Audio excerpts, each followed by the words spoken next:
The air in the Allegheny County Courthouse smelled of old wood and cigarette smoke, a scent that Jimmy Hoffa had come to associate with power and danger in equal measure. It was March 1957, and the man sitting across from him in the dim back room wasn't some two-bit union delegate or nervous shop steward. Russell Bufalino wore his authority like a well-tailored suit, quiet, expensive, and impossible to ignore. Hoffa was 44 years old, built like a fire hydrant with the temperament to match. His face carried the marks of 1,000 Detroit street fights back when organizing meant broken bottles and brass knuckles, not boardroom negotiations. He'd clawed his way from a grocery warehouse loader to the second most powerful position in the International Brotherhood of Teamsters, and he wasn't about to let anyone, not the McClellan Committee, not Robert Kennedy, and certainly not some Pennsylvania mob boss, tell him how to run his business. But Russell Bufalino wasn't just anyone. The old man sat perfectly still, his hands folded on the scarred wooden table between them. At 54, Bufalino had the kind of face that photographs never quite captured, unremarkable features that somehow commanded absolute attention when you were in the same room. His eyes were dark and patient, like a man who'd seen empires rise and fall and understood that rushing only got you killed. Jimmy Bufalino said, his voice carrying the soft cadence of his Sicilian childhood, smoothed by decades in Pennsylvania coal country, "You're making a lot of noise." Hoffa leaned back in his chair, letting it creak under his weight. "Noise makes money, Russell. Money makes power. That's how this works." "That's how things break," Bufalino corrected, still not raising his voice. "You got the McClellan Committee breathing down your neck. You got Bobby Kennedy treating you like his personal crusade. And you're still pushing, still expanding, still making deals that put spotlights where we need shadows." The "we" in that sentence hung in the air like cigar smoke. Hoffa understood the architecture of power better than most men. The Teamsters, with their pension funds fat with worker contributions, their ability to shut down entire cities with a single strike vote, had become essential to certain business interests, interests that preferred to remain nameless in newspaper articles and congressional hearings. Hoffa had made himself invaluable to those interests. He'd also made himself visible. "I appreciate the concern," Hoffa said, and he meant it, mostly. Bufalino wasn't like the hotheads in the Detroit mob or the showboats in Chicago. The old man dealt in reality, not theatrics. "But I got everything under control. Kennedy can hold all the hearings he wants. He can't prove anything that'll stick." "Control," Bufalino repeated, tasting the word like it might be poison. "Jimmy, you don't control the federal government. You don't control what a determined prosecutor can build, piece by piece, witness by witness. You control unions. You control locals. But this," he gestured vaguely toward the ceiling, as if the weight of Washington itself pressed down on them. "This is different." Hoffa felt the familiar heat rising in his chest, the same anger that had fueled him through decades of fights with employers, rival unions, and anyone else who thought they could push him around. But he forced himself to stay calm. Disrespecting Russell Bufalino was a quick way to end up in a very bad situation. "So what are you saying, Russell? That I should roll over? Let Kennedy parade me around like some kind of trophy? Let the union members think their leadership is weak?" Saying, Bufalino replied, each word carefully placed, "that you should be smart. The spotlight you're standing in, it's shining on more than just you. People are getting nervous, important people, people who've invested a lot of money in keeping certain arrangements quiet. The pension fund. That's what this was really about. The Teamsters Central States Pension Fund had become a private bank for investors who couldn't get loans through legitimate channels. Casino construction in Las Vegas, real estate developments that existed more on paper than in reality. The fund was a golden goose, and Hoffa had handed out eggs to everyone who mattered. But golden geese attracted attention. "The fund is clean," Hoffa insisted, knowing even as he said it that clean was a relative term. "We're making legitimate investments. Everything's documented." Bufalino smiled, a thin expression that never reached his eyes. "Jimmy, when the government wants to find something, they find it. They'll bring in accountants who'll trace every dollar back to its source. They'll flip witnesses. They'll offer deals to men who think they're tough until they're facing 20 years in Leavenworth." He paused, letting that image settle. "You've made a lot of friends, but you've made more enemies, and the enemies are organized now." Outside the room, Hoffa could hear the courthouse coming to life. Footsteps in hallways, muffled voices, the bureaucratic machinery of justice grinding forward. He thought about Detroit, about the old days when problems were solved with fists and tire irons. This was different. This was lawyers and subpoenas and congressional committees broadcast on national television. "I'm not backing down," Hoffa said, but there was less heat in his voice now. "I didn't build this organization by being cautious." "No," Bufalino agreed. "You built it by being tough and smart. Now you need to be smarter than you are tough. The people I represent, they're suggesting you might want to slow down. Take a lower profile, let some of the heat dissipate." The people I represent, that phrase contained multitudes, crime families spanning from Buffalo to Philadelphia, interests that stretched into Chicago and New York and Los Angeles, the invisible architecture that supported the visible world. Hoffa understood power, but he also understood pride. He'd spent his entire life refusing to bow, refusing to accept limits. The idea of retreating, even strategically, felt like betrayal of everything he'd built. And if I don't slow down, Hoffa asked, knowing he was testing boundaries but unable to stop himself. Bufalino's expression didn't change, but something shifted in the air between them. It was the kind of shift that came before violence, before decisions that couldn't be undone. Then you'll find out what happens when a man becomes more valuable as a lesson than as a partner, Bufalino said quietly. I'm here as a friend, Jimmy. Not everyone coming after you will be. The weight of that statement settled over the room. Hoffa had faced down corporate executives, corrupt union officials, and street thugs who'd wanted him dead. But this was different. This was the kind of power that didn't make threats. It made observations about the natural consequences of poor decisions. I hear you, Russell, Hoffa finally said. And he did hear, even if he wasn't ready to listen. I appreciate you coming all this way to talk to me. Bufalino stood, smoothing his suit jacket with practiced precision. You're a brilliant man, Jimmy. You've built something remarkable. Don't let your ego destroy it. And more importantly, he fixed Hoffa with a stare that seemed to see straight through flesh and bone. Don't let it destroy the people who've helped you build it. After Bufalino left, Hoffa sat alone in the room listening to the courthouse sounds filter through the walls. He thought about Kennedy, young and righteous and absolutely convinced of Hoffa's guilt. He thought about the pension fund, about all the deals and arrangements that kept the money flowing. He thought about the men who trusted him, who'd built their futures on the foundation he'd constructed. And he thought about Russell Bufalino's warning, delivered with the calm certainty of a man who'd seen this story play out before. The smart move would be to listen, to pull back, to let others take the spotlight, to protect what he'd built by becoming invisible for a while. But Jimmy Hoffa had never been smart in that way. He'd been fierce, relentless, unwilling to yield an inch of territory, he claimed. That's what had made him powerful. That's what had made him dangerous. That's what ultimately would make him vulnerable. He stood up, straightening his tie, preparing to walk back out into the courthouse corridors where reporters and investigators and enemies waited. In his mind, he was already planning his next move, already figuring out how to outmaneuver Kennedy and the McClellan Committee.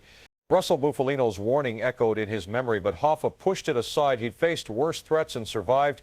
He always had. The question wasn't whether he'd listen to the warning. The question was whether refusing to listen would be the mistake that finally broke him, and whether by the time he realized it, it would already be too late. The Senate caucus room had been designed to intimidate, and on August 20th, 1957, it was performing that function perfectly. Banks of television cameras lined the walls, their lenses pointed like weapons at the witness table where Jimmy Hoffa sat, sweat already beginning to form at his collar despite the air conditioning that made the massive room feel like a mausoleum. Robert Kennedy sat at the committee table, young and sharp-featured, with a kind of righteous fury that comes from believing absolutely in your own moral authority. At 31, he was the chief counsel for the Senate Select Committee on Improper Activities in Labor and Management, a title that barely contained his singular obsession destroying Jimmy Hoffa. Behind Kennedy sat rows of investigators, lawyers, and senators who'd made their careers on the promise of cleaning up organized labor. And behind them, filling every available seat, sat reporters from every major newspaper and television network in the country. This wasn't just a hearing, it was a public execution broadcast live. Hoffa had been subpoenaed to testify about Teamsters' financial practices, about connections to organized crime, about the pension fund and where all that worker money actually went. He'd prepared for weeks, drilling with lawyers about how to answer questions, when to invoke his Fifth Amendment rights, how to present strength without appearing defiant. But preparation meant nothing when you were facing Robert Kennedy. Mr. Hoffa, Kennedy began, his Boston accent clipping the words with prosecutorial precision. You've testified that you have no knowledge of how Teamsters pension funds were used to finance casino construction in Las Vegas. Is that correct? Hoffa leaned into the microphone, his voice gravelly and controlled. I said I wasn't personally involved in the day-to-day investment decisions. The fund has professional managers, Kennedy interrupted, shuffling through a stack of documents. Would these be the same professional managers who have documented connections to organized crime figures? The same managers who approve loans to projects that never broke ground? The same managers who... I'm not aware of any connections to organized crime. Hoffa cut in, letting some of his natural belligerence show. If you have evidence, counselor, maybe you should present it instead of making accusations. The room shifted. Reporters leaned forward. Camera operators adjusted their frames. This was what everyone had come to see, the collision between Kennedy's crusade and Hoffa's defiance. Kennedy's jaw tightened. I have documents here showing that over $4 million in pension funds were loaned to individuals and corporations with direct ties to known criminal enterprises. Documents bearing your signature, Mr. Hoffa. My signature approves the loan applications that come to my desk properly reviewed and recommended, Hoffa replied, his hands flat on the table in front of him. If someone down the chain made a mistake. A mistake? Kennedy's voice rose, cracking like a whip across the chamber. $4 million to known criminals is a mistake, or is it exactly what you intended? Senator McClellan, the committee chairman, intervened with a tired gesture. Councilor Kennedy, let's allow the witness to answer fully before... I'll answer fully when I'm asked a real question instead of being accused. Hoffa shot back, his control slipping. This was the moment Russell Bufalino had warned him about, the moment when his pride would override his strategy. You've been trying to get me for years, Kennedy. Ever since your brother started running for office and needed a villain to point at. This isn't about corruption. This is about politics. The room erupted. Senators shouted for order. Kennedy's face flushed red. Reporters scribbled furiously in their notebooks. And Hoffa sat there knowing he'd just made a catastrophic mistake, but unable to take it back, unable to bow to this privileged kid who'd never worked a real day in his life. Kennedy stood up, papers clutched in his fist. Politics? You call it politics when you take money from working men's pension funds and hand it to mobsters. You call it politics when you use union power to intimidate and coerce. I call it politics when the Attorney General's brother runs a show trial on television. Hoffa was on his feet now, too, the carefully rehearsed restraint completely abandoned. You want to talk about corruption? Let's talk about how much money your family made during Prohibition. Let's talk about... The gavel came down like thunder. Chairman McClellan's voice boomed across the chamber. Mr. Hoffa, you will control yourself or you will be held in contempt of this committee. But the damage was done. Not the legal damage. Hoffa's lawyers would handle that, would find ways to argue procedural violations and constitutional protections. The real damage was in every living room across America where families watching on television had just seen Jimmy Hoffa lose his temper, had seen him attack the Kennedy family, had seen him look exactly like the corrupt union boss that Robert Kennedy claimed he was. In the back of the room, standing against the wall in a dark suit that made him nearly invisible, Russell Bufalino watched with the expression of a man watching a car accident in slow motion. He'd warned Hoffa. He tried to explain the danger of pride, of making this personal, of giving Kennedy exactly what he wanted. Now he was too late. The hearing continued for another 3 hours, but nothing else mattered. The clips that would air on the evening news, the photographs that would appear on front pages from New York to Los Angeles, the narrative that would solidify in the public consciousness, all of it had been determined in those few minutes when Hoffa's rage had overridden his judgment. When it finally ended, Hoffa walked out of the Senate caucus room surrounded by his lawyers and bodyguards, pushing through the crowd of reporters shouting questions. His face was set in concrete, showing nothing, but inside a small voice whispered that Russell Bufalino had been right, that this confrontation had changed something fundamental, that the walls were closing in. That night in a hotel room in Washington, Hoffa sat alone with a bottle of whiskey and watched himself on the evening news. He saw the anger, the loss of control, the moment when he transformed from a union leader defending his organization into exactly what Kennedy wanted him to be. The phone rang. He knew before picking it up that it would be Bufalino. You had to do it your way, the old man said, no accusation in his voice, just statement of fact. Yeah, Hoffa replied, the whiskey burning his throat. I did. They're going to come harder now. Kennedy won't stop. And the people I represent, they're going to start asking questions about whether you can handle the pressure. I can handle it. Can you? Bufalino let the question hang because from where I'm sitting, it looks like you just declared war on the federal government. And that's a war nobody wins, Jimmy. Nobody. After Bufalino hung up, Hoffa sat in the dark, the television still showing his face, frozen in a moment of rage that would define him for the rest of his life. He'd spent decades building power, creating an organization that could shut down the entire American economy with a single strike vote. He'd made himself indispensable to workers and criminals alike. And in 3 minutes of televised confrontation, he'd begun the process of destroying it all. The warning had been clear, the consequences had been explained, but Jimmy Hoffa had believed right up until this moment that his will was stronger than reality, that his refusal to bend would somehow protect him from breaking. Now, sitting in the dark with a taste of whiskey and failure in his mouth, he began to understand what Russell Bufalino had tried to tell him, that there are forces larger than any individual, that pride is a luxury that powerful men can't afford, and that sometimes the only way to survive is to know when to disappear. But it was too late for disappearing. The spotlight had found him, and it wouldn't let go until there was nothing left to illuminate. The grand jury indictment came 14 months later in October 1958. 23 counts, including conspiracy to violate the Taft-Hartley Act, wire fraud, and misuse of union funds. The federal prosecutors had spent those months building their case brick by brick, witness by witness, exactly as Russell Bufalino had predicted they would. Hoffa's lawyers fought brilliantly, delaying trial dates, filing motions, challenging evidence. But the walls continued closing. More indictments followed from different jurisdictions, different prosecutors, different angles of attack. Robert Kennedy had made it his personal mission, and he had the resources of the federal government behind him.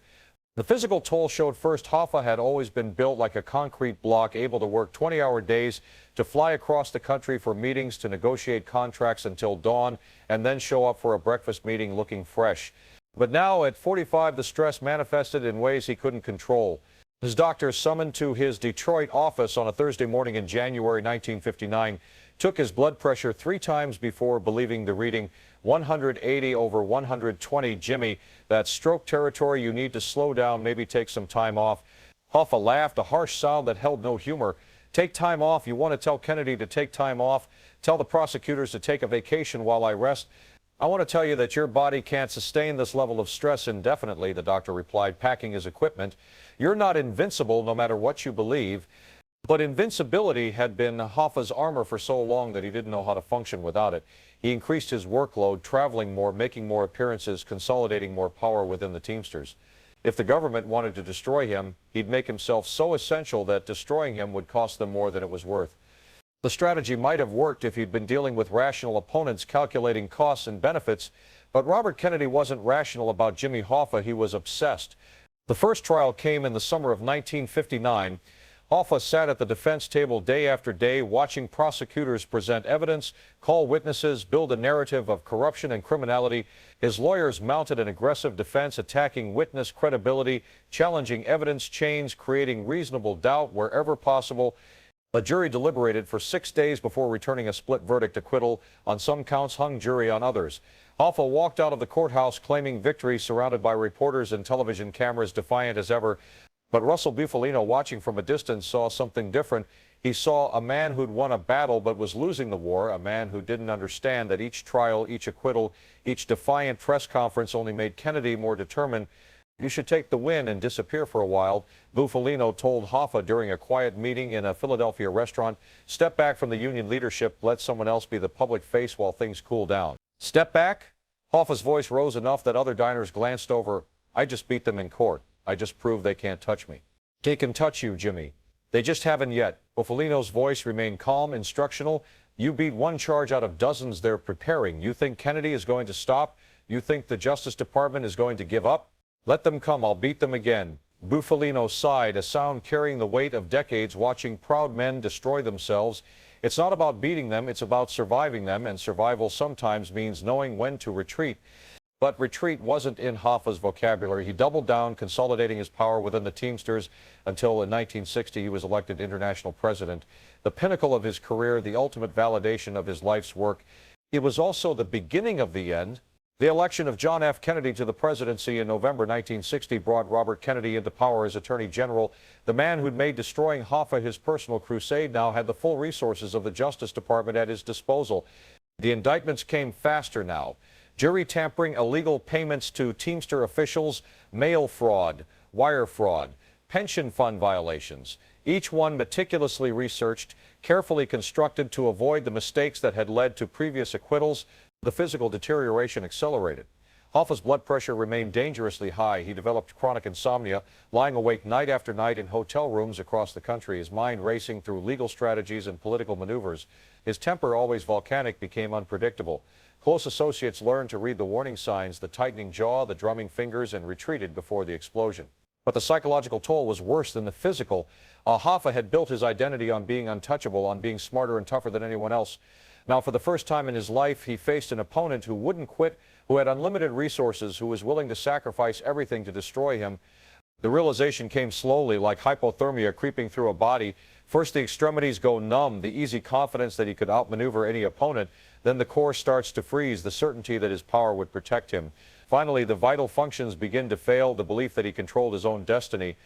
By 1962, sitting in his Detroit office at 3 in the morning, unable to sleep, nursing a scotch and reviewing legal documents that all seemed to say the same thing, Hoffa understood what Russell Bufalino had tried to tell him 5 years earlier. He'd made himself too visible. He'd refused to retreat when retreat was strategic.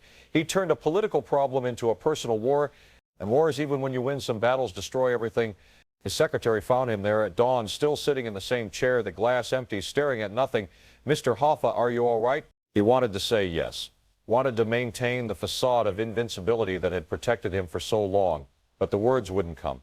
Instead, he just shook his head slowly, a gesture of defeat he never thought he'd make. "Get Bufalino on the phone," he finally said. "Tell him I need to talk." When the call connected, Hoffa spoke first. "You were right, Russell, about all of it." There was a long pause before Bufalino responded. "Being right doesn't help you now, Jimmy. The question is what you're going to do about it." "What can I do? I've got 6 different prosecutions pending. Kennedy's got unlimited resources and unlimited hatred. Even if I beat these charges, there'll be more. He's never going to stop." "No," Bufalino agreed. "He's not. So you need to decide whether you're going to keep fighting until there's nothing left or whether you're going to try to salvage what you can." "How do I salvage anything? I can't resign without looking weak. I can't make deals without looking guilty. Whatever I do, I lose." "You lost when you stood up in that Senate hearing and made it personal," Bufalino said, not unkindly. "Everything since then has just been delayed consequences. Now you're paying them." The punishment, when it came, was both legal and psychological. More trials, more guilty verdicts that were overturned on appeal, more hung juries that led to retrials. The federal government had infinite patience and infinite resources.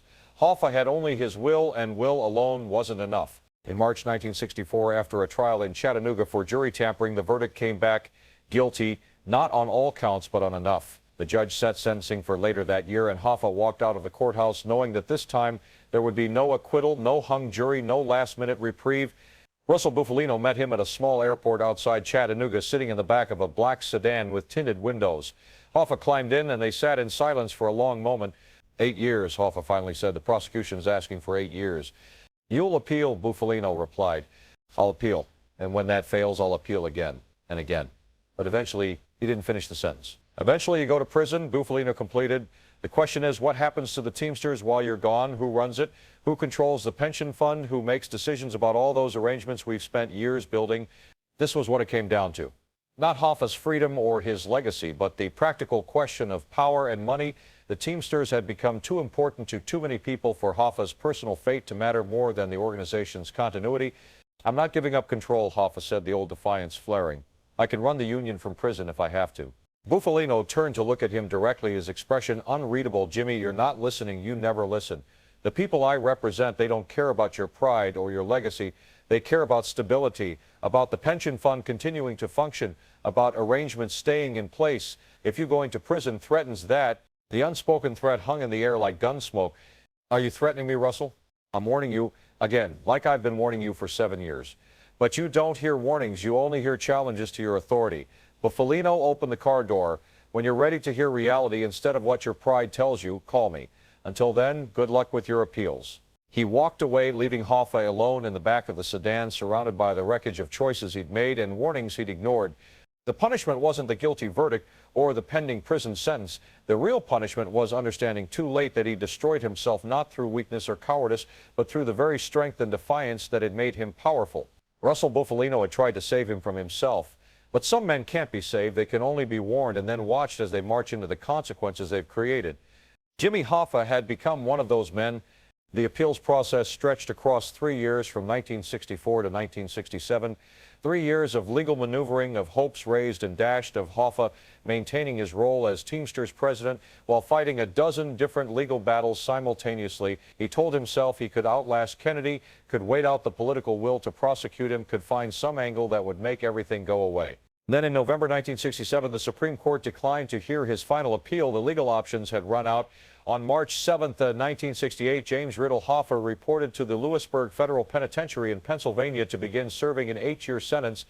The prison was medium security, better than the maximum security facilities that house violent criminals, but still a cage. The walls were 20 feet high, topped with razor wire that glinted in the Pennsylvania sun. Guard towers stood at each corner, manned by officers with rifles. The message was clear: you are property of the federal government now, and your freedom exists at our discretion. Hoffa was processed like any other prisoner, stripped, searched, issued standard prison clothing, assigned a number. At 55 years old, the man who'd once controlled a union with nearly 2 million members now stood in line with car thieves and tax evaders, waiting for a turn at the commissary. The first night was the hardest, alone in his cell, listening to the sounds of prison life filtering through the bars, men shouting to each other, guards making rounds. The metallic clang of doors locking. Hoffa confronted the reality he'd spent 3 years trying to avoid. He was powerless. All the wealth he'd accumulated and all the political connections he'd cultivated, all the fear and respect his name commanded in the outside world, none of it mattered here. Here he was just another federal prisoner, subject to the same rules and routines as everyone else. The initial response was rage, pure incandescent fury at Kennedy, at the prosecutors, at the witnesses who'd testified against him, at every judge and jury member who'd contributed to putting him here. He spent the first week barely sleeping, pacing his cell like a caged animal, plotting revenge and counterattacks that could never be implemented. But rage without outlet is just poison, and Hoffa was smart enough to recognize it before it consumed him entirely. The shift came on his 8th day during a phone call with his wife, Josephine. She sounded tired, worn down by years of trials and appeals, and now by the reality of having a husband in federal prison. "How are you holding up?" she asked, and he could hear the genuine concern under the exhaustion. "I'm fine," he lied automatically. "Don't worry about me." There was a long pause. Then, "Jimmy, I've been worrying about you for 30 years. It's what I do. But maybe now you can stop fighting for a little while. Just survive this, come home. That's all I want." After the call ended, Hoffa sat in his cell and really heard what she'd said. Just survive this, come home. She wasn't asking him to keep fighting, to keep plotting, to keep trying to run the Teamsters from prison. She was asking him to let go. The realization was both liberating and terrifying. For the first time in his adult life, Hoffa began to examine his choices with something approaching objectivity. He thought about Russell Bufalino's warnings delivered patiently over years, always ignored. He thought about the moment in the Senate hearing when his pride had overridden his strategy. He thought about all the times he could have stepped back, could have let others take the spotlight, could have chosen survival over dominance. He'd made himself the center of everything: the Teamsters, the conflicts with government, the deals with organized crime. And when you make yourself the center, you also make yourself the target. The mental shift didn't happen overnight. It came gradually through weeks of forced routine and unavoidable reflection. Wake at 6, breakfast at 7, work detail in the prison laundry from 8 to noon, lunch, more work, dinner, recreation hour, lights out at 10. The routine was numbing at first, an insult to a man who'd built his life on constant motion and decisive action. But slowly, Hoffa began to find something valuable in the routine: space to think without the immediate pressure of decisions and crises. He started reading more than he had in decades. The prison library was limited, but it had history books, biographies, even some philosophy. He read about other powerful men who'd fallen, politicians, generals, businessmen who'd believed they were untouchable, right up until reality proved otherwise. The pattern was depressingly consistent: pride, overreach, refusal to accept limits, destruction. In April, 3 months into his sentence, Hoffa received a visit from Frank Fitzsimmons, his hand-picked successor as Teamsters president. Fitzsimmons was loyal, competent in his way, but not a visionary. He was a caretaker, maintaining what Hoffa had built rather than expanding it.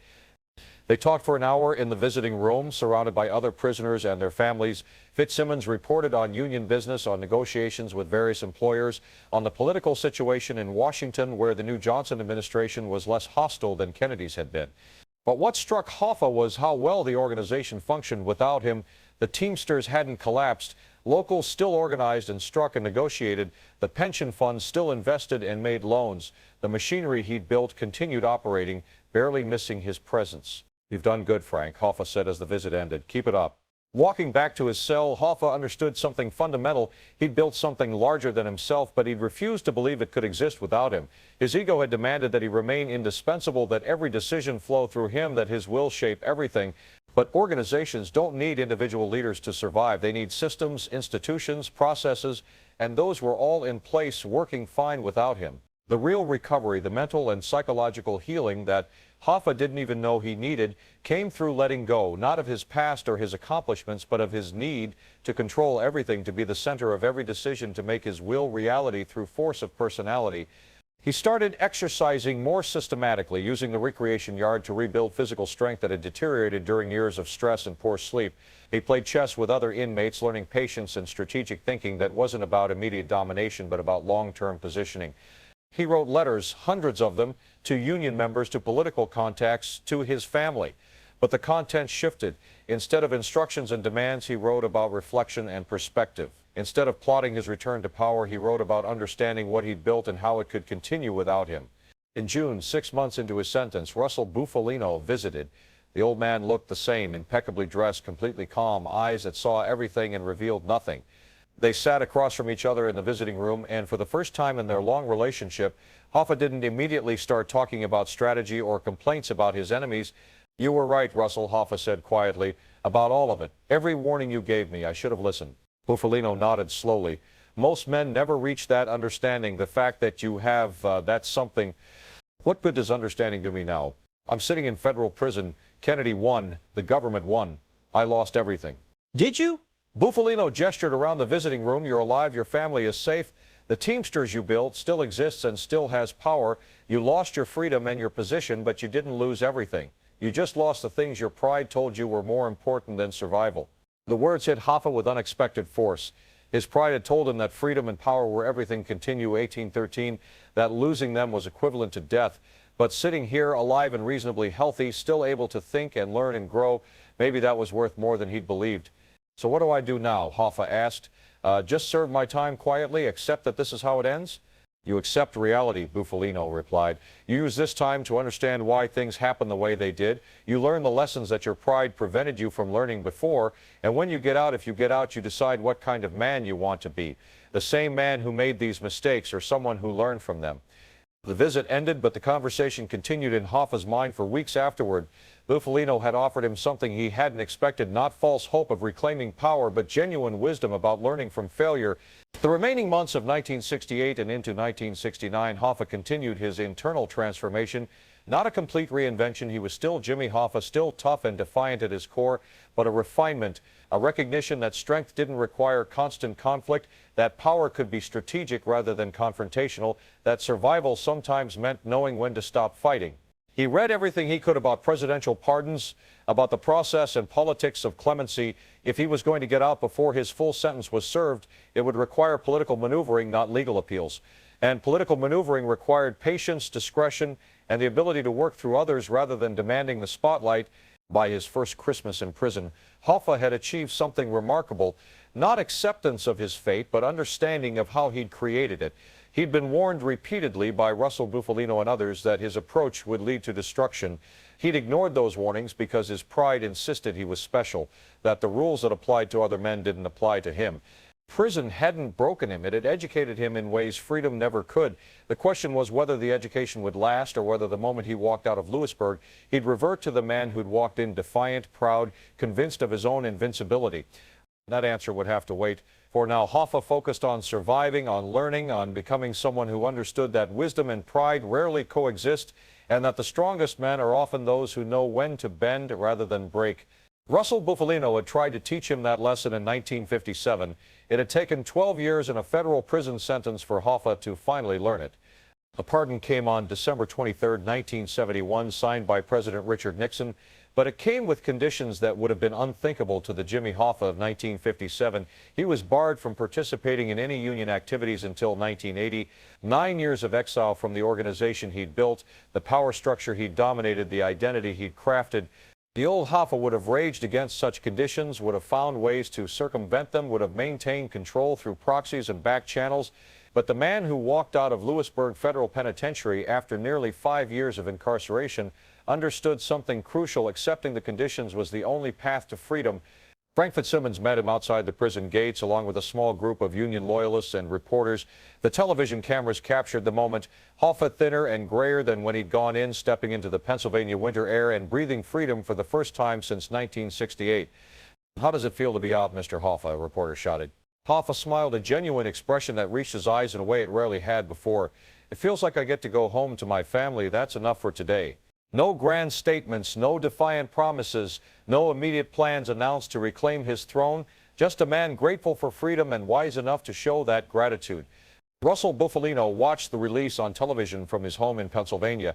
He saw something in Hoffa's demeanor that gave him hope, a man who'd finally learned the lessons Bufalino had been trying to teach for 15 years. But he also knew that old habits die hard, especially for men built on pride and power. The question was whether Hoffa's transformation would last outside prison walls. The first months of freedom were an adjustment. Hoffa settled back into his Detroit home with Josephine, spent time with his children and grandchildren, tried to build some version of a normal life. But normal was foreign to a man who'd spent 4 decades in constant motion, constant conflict, constant pursuit of more. The Teamsters under Fitzsimmons had changed, not dramatically, but enough that Hoffa noticed Fitzsimmons was more accommodating to management, less confrontational, more focused on stability than expansion. The pension fund continued operating, but some of the more aggressive investments had been curtailed. Some of Hoffa's old allies reached out quietly, suggesting ways he could maintain influence despite the Nixon pardon conditions. Shadow leadership through trusted intermediates, advisory roles that wouldn't technically violate the terms, ways to remain the real power while someone else held the official position. It was tempting. More than tempting, it was a return to everything Hoffa had been, everything that had defined him. His identity was wrapped up in being the Teamsters, in being the power behind union negotiations, in being the man that corporate executives and politicians had to deal with. But he thought about Russell Bufalino's words in that Lewisburg visiting room. You decide what kind of man you want to be, the same man who made these mistakes or someone who learned from them. In March 1972, Hoffa made a decision that surprised everyone who knew him. He agreed to a meeting with Frank Fitzsimmons not to plot his return to power, but to genuinely offer his support for Fitzsimmons' leadership. They met at a restaurant in Detroit, just the 2 men, no intermediaries or advisors. Fitzsimmons was nervous. He'd risen to power as Hoffa's loyal lieutenant, never expecting to actually lead, and certainly never expecting Hoffa to accept being sidelined. Frank Hoffa began, and his tone was different than it had been in their previous relationship. Not commanding, but conversational. I want you to know something. You've done a good job, better than I expected, honestly. The union is stable. Members are getting good contracts. The pension fund is healthy. You've maintained what I built. Fitzsimmons looked stunned. Jimmy, I was just holding things together until you could come back. I'm not coming back, Hoffa said, and saying it out loud made it real in a way, thinking it hadn't. Nixon's conditions mean I can't, not legally, but more than that, I don't think I should. You've grown into the role. The Teamsters need someone who can work with management and government, not fight them at every turn. That's not me, but it might be you. The conversation lasted 2 hours. Hoffa offered genuine advice, shared institutional knowledge, helped Fitzsimmons understand the complex relationships that underpin union power, but he did it as a mentor, stepping aside, not as a leader, maintaining control. When they parted, Fitzsimmons looked like a weight had been lifted, and Hoffa felt something he hadn't experienced in decades: relief. Not everyone accepted Hoffa's transformation. Some old allies saw it as weakness, as betrayal of everything he'd fought for. Some members of organized crime, the men who'd worked with Hoffa when he controlled the pension fund, saw it as a threat to their interests. If Hoffa had truly stepped away, if he wasn't going to maintain his old relationships and arrangements, what did that mean for their ongoing business? Russell Bufalino called him in April. I'm hearing things, Jimmy. Concerns about your retirement. Some people think you're becoming unreliable. Unreliable to who? Hoffa asked.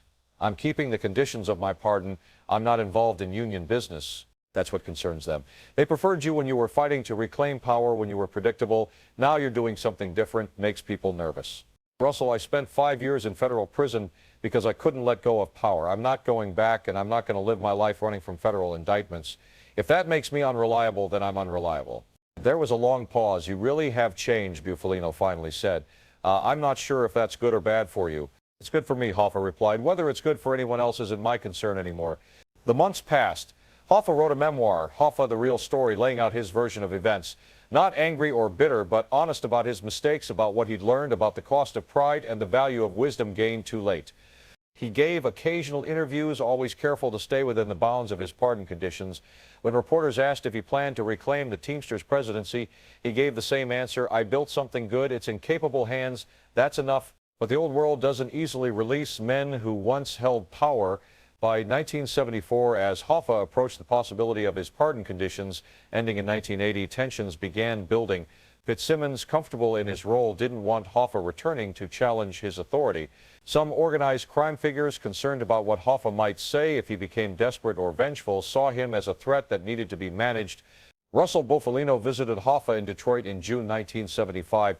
The old man looked tired, worn down by decades of navigating the violent politics of organized crime.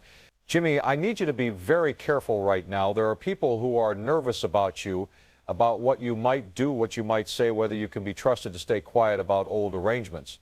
I'm not a rat, Russell. I never have been. I know that. But these people don't trust anyone, especially not someone who's served federal time and might be looking for leverage. They're used to solving problems permanently.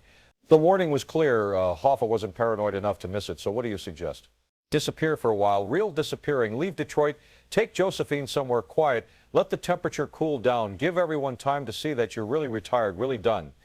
It was good advice, probably life-saving advice, but Hoffa had spent too many years running toward conflict instead of away from it. Some habits, it turned out, were too ingrained to break completely. I'm not running anymore, Russell. If people have problems with me, they can talk to me directly, but I'm not hiding. Bufalino stood to leave, his face showing something Hoffa had rarely seen there, genuine sadness. You learned so much, Jimmy. You changed in ways I didn't think possible, but you kept the one part of yourself that's most dangerous. You still think your will is stronger than reality. Maybe it is, Hoffa replied. No, Bufalino said quietly, it never was. You just convinced yourself it was, and that conviction has cost you everything. Don't let it cost you the one thing you have left. After Bufalino left, Hoffa sat alone in his study, surrounded by photos of his union days, of rallies and strikes and contract signings. He thought about the man he'd been, arrogant, defiant, convinced of his own invincibility. He thought about the man he'd become, wiser, more reflective, understanding that power was temporary and pride was dangerous. But he also thought about dignity, about not spending his final years hiding in fear, about meeting whatever came with the same courage that had defined his life, even when that courage had led him astray. On July 30th, 1975, Jimmy Hoffa told his family he was meeting someone at a restaurant in suburban Detroit. He seemed calm, almost resigned. When Josephine asked if he needed company, he smiled and kissed her forehead. I'll be fine. This won't take long. He walked out of his house into a warm summer afternoon, climbed into his car, and drove toward a meeting that would become one of America's greatest mysteries. He was never seen again. Russell Bufalino heard the news and felt the weight of inevitability. He'd warned Hoffa back in 1957 that making himself too visible would lead to destruction. He'd warned him again in 1975 that refusing to disappear would cost him everything. Jimmy Hoffa had learned many lessons during his 5 years in prison.